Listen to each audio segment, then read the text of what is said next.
빛을 가리는 구름에 대하여 스승과 제자의 대화. 1장. 서론. 제자가 스승 앞에 앉았다. 가을 햇살이 창가를 스치며 조용히 두 사람 사이의 공기를 비추고 있었다. 제자는 머뭇거리다 마침내 물었다. 스승님, 어떻게 하면 매일 빛나게 살 수 있을까요? 스승은 잠시 눈을 감았다가 그 눈빛에 고요한 미소를 띄었다. 너의 존재가 이미 빛이다. 그 한마디가 공기 속에 오래 머물렀다. 제자는 그 말을 이해하려 애썼으나 머릿속에서는 여전히 어떻게라는 물음이 끓고 있었다. 무엇을 해야 하는가? 무엇을 버려야 하는가? 무엇을 더 깨달아야 하는가? 그러나 스승의 대답은 그 모든 노력을 부정하는 듯했다. 존재가 이미 빛이다라는 말은 인간의 의식이 향해야 할 방향을 완전히 바꾼다. 깨달음은 어딘가 멀리 있는 초월의 상태가 아니라 지금 여기서 이미 드러나 있는 것에 대한 기억의 회복이다. 우리는 어둠 속에서 빛을 찾으려 하지만 사실 어둠조차 빛이 자신을 잊은 형상일 뿐이다. 심리학자 칼 로저스는 인간의 내면을 스스로를 실현하려는 생명력의 흐름이라 불렀다. 그 흐름은 억누르거나 교정해야 할 것이 아니라 이미 옳게 향하고 있는 자연스러운 방향이다. 스승의 말 역시 같은 자리에서 울린다. 그저 자신이 되어라. 이미 그대 안에 길이 있다. 깨달음은 얻는 것이 아니다. 그것은 이미 빛나고 있는 나 자신을 다시 기억해내는 일이다. 세상은 가르친다. 되어라. 그러나 스승은 속삭인다. 기억하라. 그때 비로소 제자는 알게 된다. 깨달음이란 도착이 아니라 귀향이라는 것을, 빛은 밖에서 오는 것이 아니라 늘 그 안에 있었다는 것을. 2장. 구름의 비유빛을 가리는 의지. 제자는 여전히 서문에서의 대답을 온전히 이해하지 못한 채 다시 고개를 든다. 스승님, 그 빛을 가리는 것은 무엇입니까? 그의 목소리에는 보이지 않는 떨림이 섞여 있다. 어쩌면 그는 자신이 빛나지 않는 존재일지도 모른다는 두려움, 그리고 그 빛에 닿기 위해 무언가 해야만 한다는 긴장 속에 있었다. 하늘에는 구름이 걸려 있다. 그것은 단순한 기상현상이 아니라 비교와 노력, 불안을 형상화한 제자의 마음 그 자체였다. 스승은 그를 바라보며 조용히 말한다. 그것은 뭔가 되려는 의지다. 그 말은 단호했지만 한편으로는 깊은 연민에 젖어 있었다. 너무 오래 인간은 자신을 바꾸려는 열망 속에서 자기 자신을 잃어버려 왔다. 빛은 본래 존재하지만 되어야만 한다는 의지가 그 위를 덮어버린다. 되려는 의지는 성장의 언어를 빌려 나타나지만 그 내면에는 지금의 나를 부정하는 선언이 숨어 있다. 니체의 권력 의지가 세계를 창조하려는 외향적 힘이라면 여기서의 의지는 자기 동일화의 욕망이다. 나는 더 나아져야 한다. 나는 지금의 나로는 부족하다는 끝없는 자기 부정의 반복. 빛과 구름은 이처럼 하나의 구조를 이룬다. 빛은 존재의 순수성, 빙 자체이며 구름은 욕망과 동일식 그리고 비교의식의 그림자다. 융은 이를 셀프와 에고의 관계로 설명한다. 빛은 무의식과 의식을 포괄하는 전체성, 구름은 그 전체성 속에서 방향을 잡으려는 기능적 중심이다. 그러나 스승은 말한다. 이고는 사라져야 할 대상이 아니라 스스로를 초과하도록 인식되어야 한다. 구름을 없애려 하면 오히려 더 짙어진다. 그것을 있는 그대로 바라볼 때 구름은 제 본래의 기능을 되찾는다. 빛을 숨기는 것이 아니라 빛의 자리를 드러내는 배경으로서. 제자는 묻는다. 그럼 아무것도 하지 말라는 겁니까?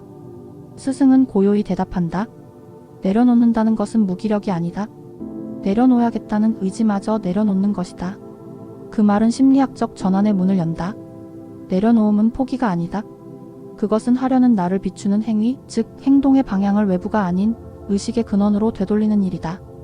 인간은 통제의 환상을 내려놓을 때 비로소 자기 안에서 일어나는 삶의 흐름을 느낀다. 칼로저스가 말한 비지시적 접근처럼 변화는 조작하지 않음에서 일어난다. 그러나 제자는 다시 불안에 사로잡힌다. 그럼 나는 아무 의지도 갖지 말아야 합니까? 그렇게 하면 삶이 멈추지 않습니까? 스승은 미소 짓는다. 아무 의지도 갖지 말아야 한다는 의지조차 내려놓으라. 그 역설은 제자의 내면에서 무언가를 무너뜨린다. 포기와 추구, 노력과 무의, 깨달음과 무지. 모든 쌍이 해체되며 의식의 장은 비워진다. 그 빈자리에서 제자는 처음으로 공허를 경험한다. 그러나 바로 그 공허 속에서 그는 전혀 새로운 빛의 질감을 느낀다. 빛은 여전히 그 자리에 있었다. 구름이 걷히자 드러난 것이 아니라 언제나 그 자리에 다만 보지 못했던 것뿐이었다. 스승은 마지막으로 말한다. 빛은 구름을 두려워하지 않는다. 구름이 있어도 빛은 그 뒤에서 여전히 비추고 있다. 그 말은 제자에게 이상한 평화를 가져왔다. 깨달음은 구름을 없애는 일이 아니라 구름이 빛을 완전히 가릴 수 없다는 사실을 알아보는 것. 그 깨달음 속에서 제자는 처음으로 자신을 껴안는다.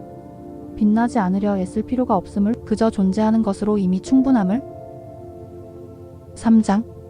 관찰의 시작. 생각과 감정의 움직임을 보다. 제자는 이제 스승의 말 한마디 없이 고요 속에 홀로 앉아있다. 바람 한 줄기 없는 정오의 하늘. 세상의 모든 움직임이 멎은 듯한 그 순간 그는 더 이상 구름을 없애려 하지 않는다. 단지 구름을 바라보려 한다. 스승의 목소리가 마음속 어딘가에서 잔향처럼 울린다. 깨어서 지켜보라. 내 생각과 감정이 어떻게 움직이는지를. 이 말은 명상법이 아니다. 의지를 세우거나 무언가를 성취하기 위한 지침도 아니다. 그것은 오히려 존재의 원래 자리를 되찾으라는 초대다. 그 자리에서는 보려는 나와 보이는 것이 따로 있지 않다. 감정이 일어나면 그대로 일어나게 두고 생각이 지나가면 그냥 지나가게 둔다. 그는 조금씩 깨닫는다. 관찰이란 억제도 분석도 판단도 아닌 존재의 가장 순수한 형식. 그저 함께 있어주는 일임을. 이제 제자는 스승의 침묵 속에서 자신의 생각이 흘러가고 감정이 피고 지는 것을 본다. 그 순간 하늘의 구름과 마음의 구름이 같은 리듬으로 흩어지기 시작한다. 첫 번째로 제자의 마음에 한 줄기 생각이 떠오른다. 좋은 제자가 되어야 한다. 그 생각은 처음엔 순수해 보인다. 그러나 곧 그 안에서 미세한 긴장이 일어난다. 지금의 나는 부족하다. 그 순간 마음의 하늘에 잔잔하던 바람이 스친다. 빛은 그대로인데 구름이 살짝 들이운다. 제자는 그 움직임을 본다. 좋아지려는 의지가 어떻게 불안의 씨앗을 품고 있는지. 그는 잠시 숨을 고르고 그 생각을 조용히 놓아준다. 하지만 곧 또 다른 파문이 일어난다. 이렇게 내려놓으려는 나, 그것도 의지 아닌가? 생각 위에 또 하나의 생각이 겹쳐지고 내려놓음조차 하나의 행위가 되어버리는 것을 본다. 그때 제자는 깨닫는다. 자기 안의 움직임을 본다는 것은 하나의 생각을 억누르거나 제거하는 일이 아니라 그 생각이 일어나는 자리 자체를 자각하는 일임을. 그의 내면은 점점 더 미묘한 층위를 드러낸다. 표면의 파도가 지나가면 깊은 바다의 흐름이 보이기 시작한다. 그곳에서 제자는 처음으로 느낀다. 생각이 아니라 생각을 보고 있는 나가 있음을. 그가 비로소 관찰의 문턱에 선 것이다. 시간이 지나며 제자는 마음의 흐름 속에서 끊임없이 일어나는 미세한 움직임을 포착하기 시작한다. 감정이 일어나면 그 즉시 이름이 붙는다. 이건 좋은 감정이다. 이건 나쁜 생각이다. 그는 문득 멈춰선다. 도대체 무엇이 그렇게 판단하고 있는가? 그때 스승의 목소리가 마음속에서 속삭인다. 보고 있는가? 판단과 감정은 분리될 수 있다는 것. 감정은 단지 일어날 뿐이라는 것. 그 말의 뜻이 조금씩 스며든다. 슬픔은 그냥 슬픔으로, 불안은 그냥 불안으로 있을 뿐이다. 그것을 좋다거나 나쁘다고 해석하는 것은 감정 자체가 아니라 감정을 붙잡으려는 나다. 감정에 중독되어 있기 때문이다. 심리학자 칼 로저스는 말한 적이 있다. 경험을 있는 그대로 받아들일 때 변화는 자연히 일어난다. 제자는 그 말을 떠올리며 깨닫는다. 자신이 감정과 싸우고 있었던 것이 아니라 사실은 감정을 계속 판단하고 있었다는 것. 그때 관찰은 한 걸음 더 깊어진다. 이제 그는 감정의 내용이 아니라 그 감정을 판단하는 주체를 보기 시작한다. 제자는 묻는다. 스승님, 그렇다면 좋은 것과 나쁜 것을 구분하는 그 기준이 구름입니까? 스승이 미소 지으며 말한다. 아니, 그 기준은 구름이 아니다. 그 기준을 만드는 너, 그것이 바로 구름이다. 그 한마디가 제자의 마음을 통과한다. 좋음과 나쁨, 옳음과 그름의 구분은 단지 구름 위의 그림자에 불과했다. 진정한 구름은 그 구분을 쥐고 있는 자, 즉 판단하는 나였다. 철학적 의미로 말하자면 이때 너란 감정이나 생각이 아니라 그 모든 것을 스스로와 동일시하는 의식의 동일화 작용을 뜻한다. 따라서 사라져야 할 것은 판단이 아니라 판단을 나라고 믿는 그 착각이다. 그것을 본 순간 제자는 처음으로 한 줄기 빛을 본다. 구름은 여전히 떠 있지만 이제 그는 구름과 하늘을 구분할 수 있게 된 것이다. 감정이 일어난다. 그것은 단지 하나의 생명 반응이다. 몸이 진동하고 마음이 흔들리며 의식이 파문처럼 퍼진다. 그 다음 자아가 개입한다. 이건 옳다. 이건 틀렸다. 이렇게 느끼면 안 된다. 이때 고통이 시작된다. 감정 그 자체가 괴로운 것이 아니라 그 감정을 평가하고 나의 본질로 오인하는 의식의 작용이 고통을 만들어낸다. 카룡은 말했다. 에고는 전체의 일부일 뿐이다. 그러나 그것이 자신을 전체로 착각할 때 인간의 내면은 분열되고 고통이 생긴다. 즉 자아는 무의식의 한 조각에 불과한데 그 조각이 나의 전부라고 믿는 순간 우리는 하늘의 한 구름을 전체 하늘이라 착각하게 된다. 그 착각이 집착을 낳고 집착이 곧 판단하는 자아의 뿌리가 된다. 현대 심리학에서도 이와 같은 과정을 메타인지적 각성이라 부른다. 즉 생각을 생각으로 볼 수 있는 능력. 생각을 고지곳대로 믿지 않고 그저 일어나는 정신현상으로 인식할 수 있을 때 자기 동일시는 느슨해지고 고통은 저절로 흩어진다. 그 순간 나는 나의 생각이 아니다라는 명제가 더 이상 개념이 아니라 체험이 된다. 그때 비로소 제자는 구름을 없애려는 자에서 구름을 보는 자로 전환된다. 그것이 바로 판단하는 자아가 해체되는 자리다. 그 자리에서 빛은 다시 스며든다. 제자는 어느 순간 문득 깨닫는다. 생각은 내가 아니다. 내 안에서 일어나는 움직임일 뿐이구나. 그 인식은 이전과 완전히 다르다. 이전까지 그는 나는 생각한다고 믿었지만 이제는 생각이 일어나고 있음을 나는 본다라고 알아차린다. 심리학적 의미에서 이것이 바로 자기관찰 셀프-아브저베이션의 탄생이다. 자아이고가 관찰의 대상이 될 때 의식은 더 깊은 차원으로 이동한다. 바로 지켜보는 나어브저버 셀프의 영역으로. 이제 그는 생각과 감정을 억누르거나 조종하지 않고 그저 있는 그대로 바라볼 수 있다. 그러나 제자의 마음에는 여전히 혼란이 남아있다. 그럼 나는 둘입니까? 보는 나와 보이는 나? 스승은 짧고 명료하게 답한다. 보는 것도 보이는 것도 결국 한 하늘 아래 있다. 철학적으로 보면 데카르트의 나는 생각한다, 고로 존재한다를 넘어 이제는 나는 관찰한다, 그러므로 자유롭다라는 깨달음이 도달한다.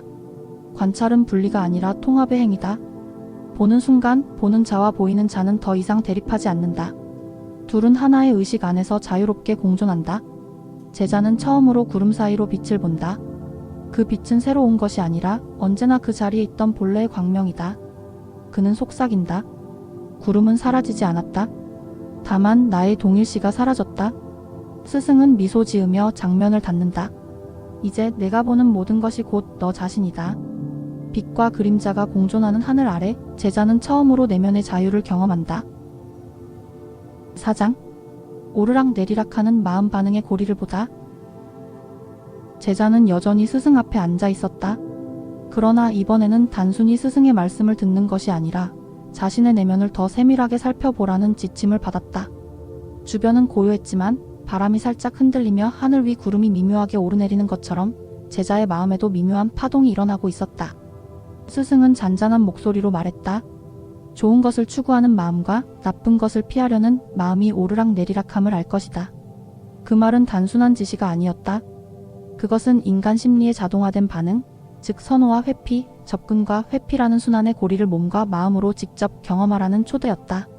제자는 숨을 고르며 마음의 파도 속으로 자신을 맡기기 시작했다. 첫 번째 반응이 찾아왔다. 특정 생각이나 자극이 마음에 떠오르자 제자의 가슴이 부풀고 긴장이 일었다. 마음은 자연스럽게 좋다 나쁘다라는 평가를 붙였다. 그 평가가 곧 신체의 감각으로도 나타났다. 가슴의 두근거림, 어깨 근육의 긴장, 숨결의 미묘한 변화를 통해 제자는 자신의 감정 반응을 생생히 느낄 수 있었다. 곧 두 번째 움직임이 이어졌다. 마음이 내려앉고 어깨가 무거워지며 불편한 감정을 피하려는 본능적 반응이 나타났다. 그 순간 제자는 자신이 느끼는 감정과 그 감정을 피하려는 움직임이 서로 얽혀 있다는 것을 자각했다. 심리학적 관점에서 보면 이러한 경험은 칼 융이 말한 개인 무의식 속에서 나타나는 반복적 행동 패턴과 맞닿아 있다. 또한 행동심리학에서는 이를 어프로치 어보이던스 루프, 즉 좋은 것을 추구하고 나쁜 것을 피하려는 자동적 순환으로 설명한다. 제자는 그 흐름을 그대로 바라보며 반응 속으로 깊이 스며들었다. 스승은 제자에게 잔잔하지만 단호하게 말했다. 좋고 나쁨을 넘어 반응 자체를 관찰하라. 이 말은 단순히 좋다, 나쁘다를 판단하지 말라는 지시가 아니었다. 그것은 철학적 깊이를 가진 초대였다. 선과 악, 만족과 불만, 보람과 좌절이라는 이원적 사고를 넘어 반응이라는 과정 그 자체를 도덕적 판단 없는 관찰의 대상으로 삼으라는 뜻이었다. 이때 제자는 마음을 평가하는 마음, 즉 메타인지와 실제로 반응하는 마음이 분리되어 있음을 보게 되었다. 심리학적으로 이 순간은 자기 관찰의 출발점이었다. 제자는 감정과 신체 반응을 있는 그대로 객관화하며 자신이 자동적으로 반응하는 패턴을 지켜보았다.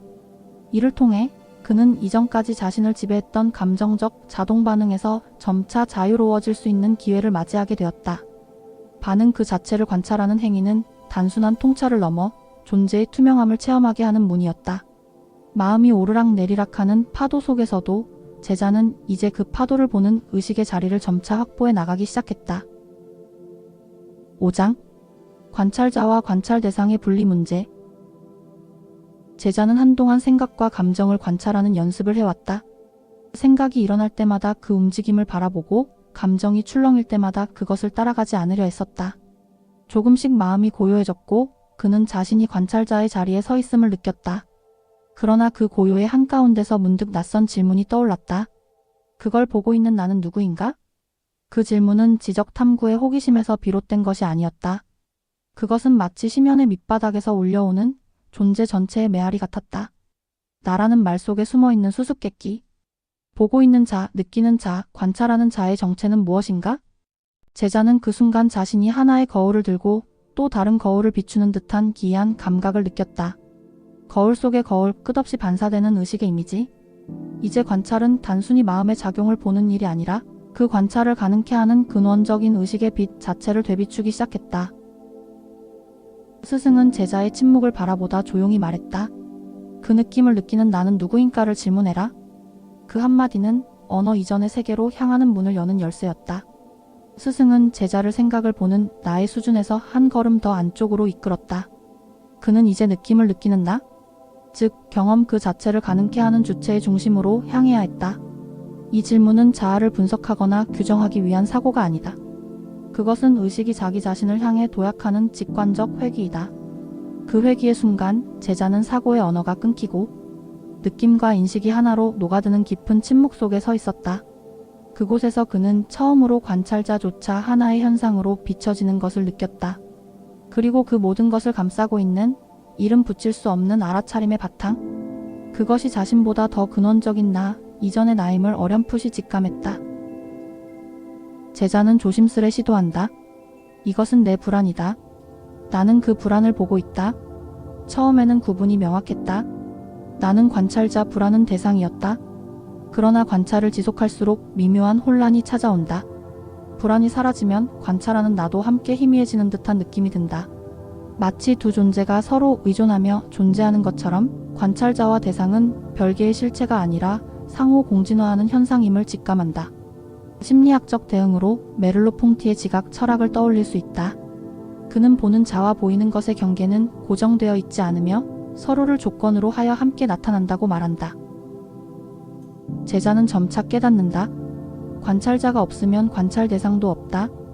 나와 생각, 느낌 사이의 경계가 점점 옅어지고 마음의 구조가 이원적 구도로 작동해왔음을 인식한다. 그러나 그 구조는 고정된 실체가 아니다. 순간순간 생성되고 소멸하는 의식의 패턴일 뿐이다. 어느 순간 제자는 관찰하려는 의지마저 놓아버린다. 그럼에도 의식은 여전히 깨어있고 있음 자체를 유지한다. 이 순간 중요한 깨달음이 나타난다. 관찰은 행위였으나 알아차림은 상태이다. 즉, 보는 행위가 멈춰도 그 바탕이 되는 봄의 빛과 같은 알아차림은 여전히 존재한다. 이 상태는 자아의 해체 경험과 유사하지만 혼미나 혼란이 아닌 투명한 명료성으로 나타난다. 트랜스퍼스널 심리학에서 말하는 순수의식 혹은 비이원적 자각의 상태와 연결된다. 이 단계에서 제자는 이제 관찰과 존재가 분리된 것이 아님을 직감한다. 알아차림 자체가 모든 경험의 바탕이며 나와 느낌은 순간순간 나타났다 사라지는 흐름일 뿐임을 이해한다. 제자는 최종적으로 깨닫는다. 관찰하고 있는 나조차 하나의 움직임일 뿐이구나. 즉, 관찰자 또한 관찰될 수 있는 현상에 불과하다. 그 어떤 고정된 실체가 아니라 순간순간 나타나고 사라지는 흐름의 일부일 뿐임을 직감한다. 남는 것은 오직 순수한 알아차림의 바탕이다. 모든 경험을 가능케 하는 투명한 자각의 장이 존재하며 빛과 구름, 나와 생각, 감정과 행동 모두 그 안에서 자연스럽게 일어난다. 철학적으로 이야기하면 후설의 지향성을 넘어 대상과 주체의 구분마저 초월한 상태이며 니시다 기타로의 무의 장소 논리와 상응한다. 동양 사상적 맥락에서는 무심의 경지인 하는 나와 되는 것을 분리하지 않는 상태를 말한다. 제자는 다시 처음의 질문으로 돌아간다. 그걸 보는 나는 누구인가? 그러나 이제 이 질문은 더 이상 답을 요구하지 않는다. 왜냐하면 답하려는 나 자체가 이미 사라졌기 때문이다. 남은 것은 단지 존재이다. 구름도 빛도 보는 자도 보이는 것도 모두 그 안에서 일어나는 하나의 흐름일 뿐임을 직감한다. 이 순간 제자는 자아 중심의 의지에서 벗어나 순수한 알아차림과 존재의 투명성 속에 스스로를 놓는다. 모든 것이 자연스러운 흐름으로 존재하며 깨달음은 이미 여기, 지금, 있음 속에 있음을 체험한다. 6장 알아차림의 본성 흐르는 의식과 멈추지 않는다. 제자는 하루하루 자신 안에서 일어나는 생각과 감정, 기억과 판단을 관찰하는 연습을 계속해왔다. 모든 순간 경험은 나타났다 사라지고 손에 잡히지 않는 물결처럼 흘러갔다.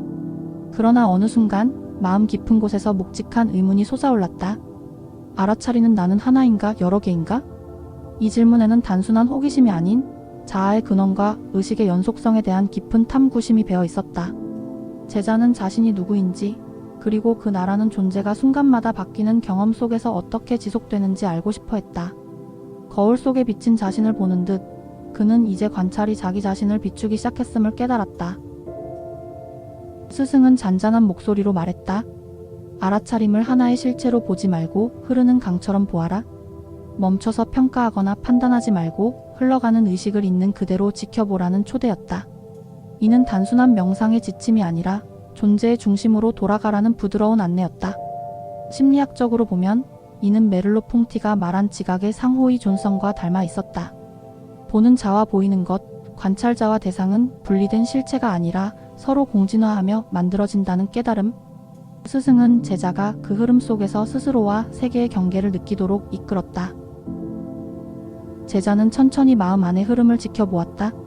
생각은 끊임없이 변했다.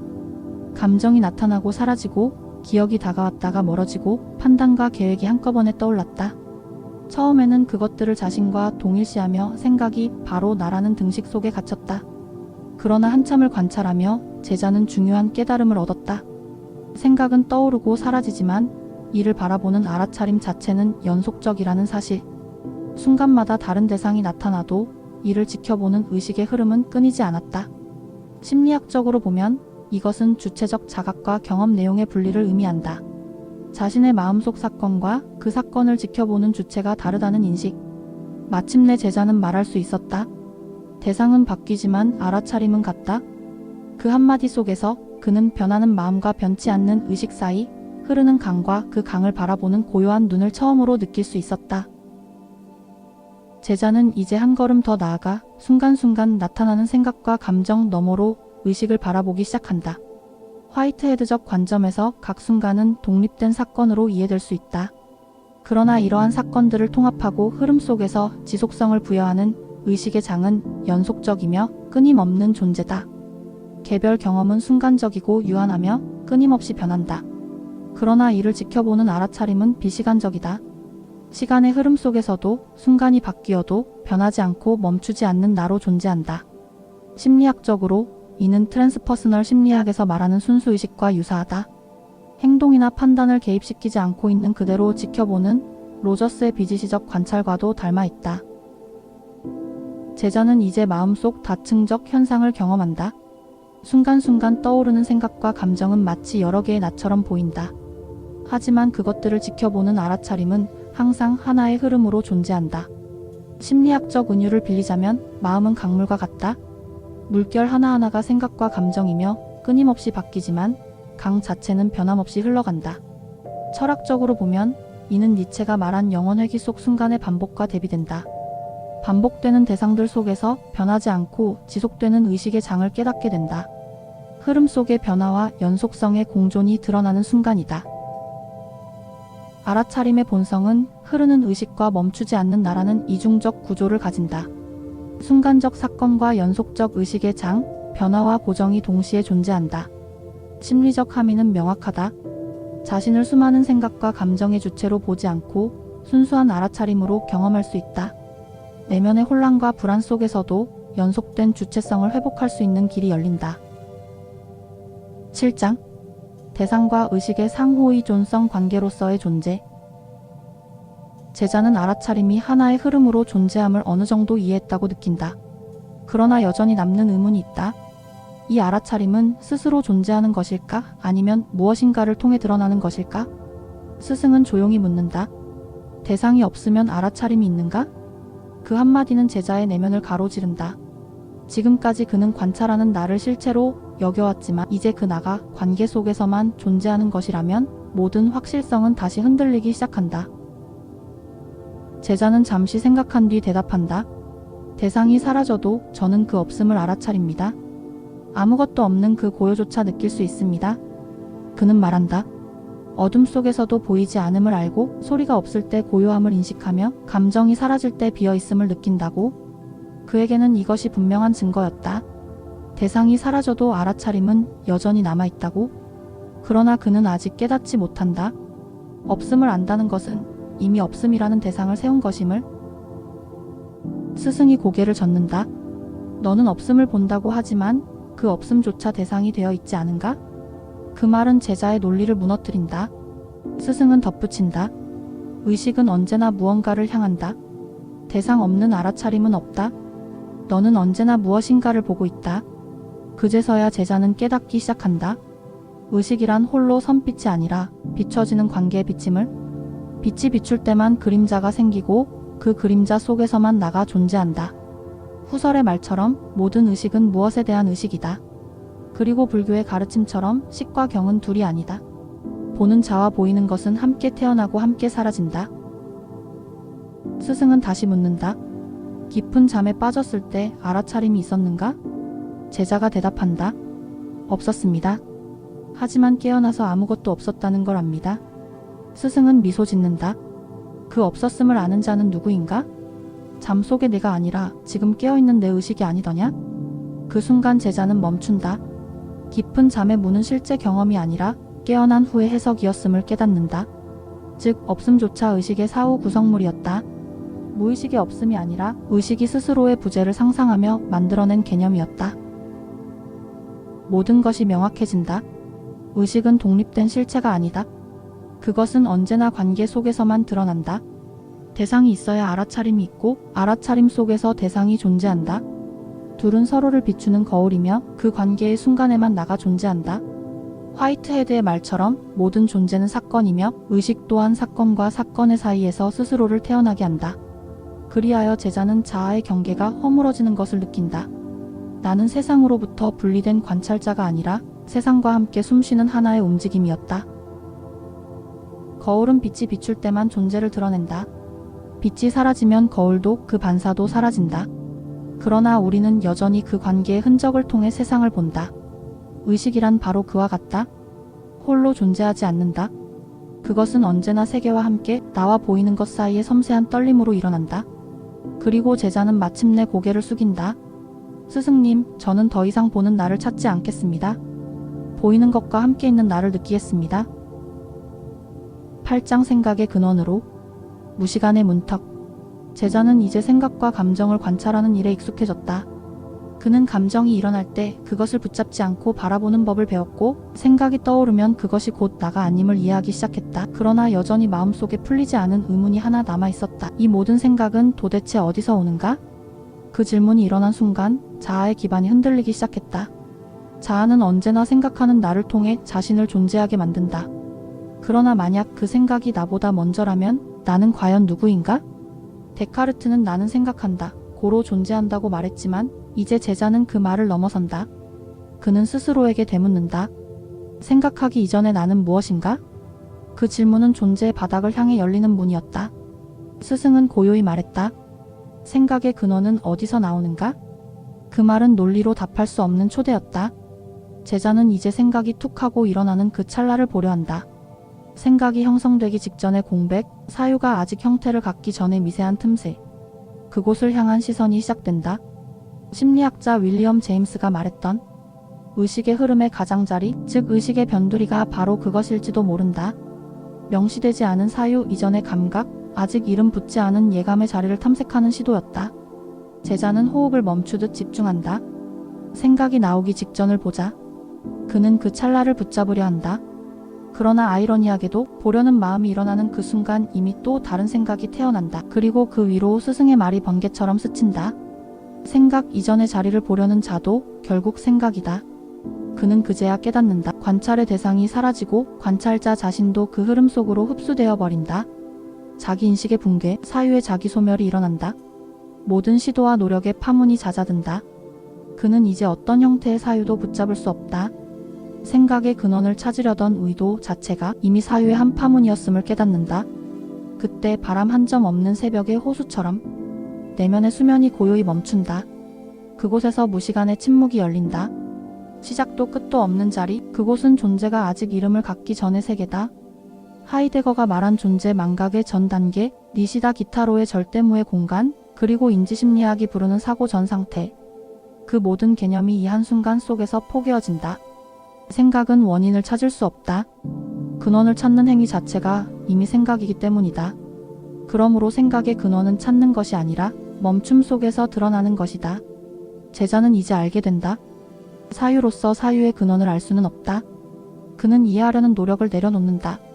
의식은 더 이상 무언가를 알아내는 장치가 아니라 그저 있음의 바탕으로 작동한다. 그 침묵 속에서 시간도 멎고 나도 사라진다. 남는 것은 단 하나? 존재의 숨결. 9장. 일상으로의 귀한 관계 속의 그림자를 사랑하다. 이제 깨달음 말고도 여러 문제를 물어봐라. 인생, 가족, 성공, 사랑. 스승의 말에 제자는 잠시 침묵했다. 그리고 천천히 고개를 들며 말했다. 부부 관계가 지쳤어요? 사랑이 사라졌어요? 스승은 조용히 미소 지었다. 사랑의 불은 피운다고 피어나는 것이 아니다. 그것은 애초의 불이 아니라 구름이 걷힐 때 자연히 드러나는 빛이다. 하이데거는 현 존재가 타인과의 관계 속에서 자기 자신을 발견한다고 했다. 그러나 그 관계는 언제나 불안과 어둠을 동반한다. 우리는 타인을 통해 자신을 비추지만 그 거울 속에는 언제나 그림자가 함께 비친다. 프로이트가 말한 무의식의 그림자, 그리고 융이 말한 쇄도, 우리가 부정하고 싶었던 나의 또 다른 얼굴이 그 속에 있다. 사랑의 감정이 사라졌다는 절망은 사실 사랑의 본질로부터 멀어진 감각일 뿐이다. 사랑은 감정이 아니다. 그것은 존재를 수용하는 힘이다. 관계 속에서 실망하고 어둠을 느끼고 상처받는 순간에도 그 모든 것을 있는 그대로 받아들이는 힘이다. 융은 이렇게 말했다. 그림자를 통합하지 못한 사랑은 결국 투사에 불과하다. 우리는 종종 상대에게서 어둠을 보며 그를 탓하지만 그 그림자는 언제나 내 안에서 나온다. 진정한 사랑은 상대를 바꾸는 일이 아니라 그를 통해 나의 그림자를 발견하고 껴안는 일이다. 니체의 말처럼 괴물을 마주하는 자는 스스로 괴물이 되지 않도록 조심해야 한다. 그러나 그 괴물을 마주하고도 사랑할 수 있다면 그때 우리는 인간의 한계를 넘어선다. 사랑은 감정이 식어도 남는 그림자마저 품을 수 있는 존재의 결단이다. 결국 깨달음은 절벽 끝의 고요함 속에 있지 않다. 그것은 부엌의 설거지 속에서, 무거운 대화의 틈새에서, 다시 돌아온 일상 속에서 빛난다. 빛은 다시 구름을 만나고 사랑은 다시 그림자를 통과한다.